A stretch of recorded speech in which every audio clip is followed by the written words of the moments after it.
Ijtimoiy himoya milliy agentligining 1070 yordam tezkor boti ishga tushdi. Endi muhim ijtimoiy xizmatlar, murojaatlar va ma'lumotlar barchasi bitta mini ilovada. Platformadan foydalanish uchun Telegram ijtimoiy tarmog'ining qidiruv qismiga "IXMA 1070 bot" deb yozing va start tugmasini bosing. Mini ilovani ochganingizda asosiy menyuda 4 ta bo'lim mavjud.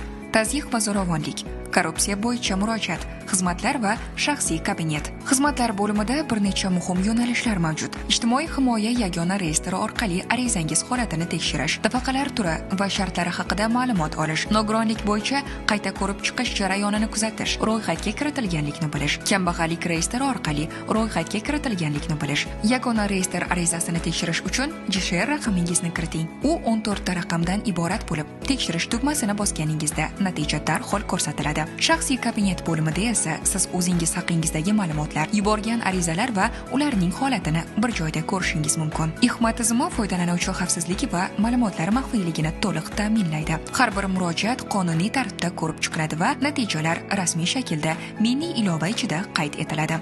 IXMA 1070 ijtimoiy himoya xizmatlari sizga yanada yaqin.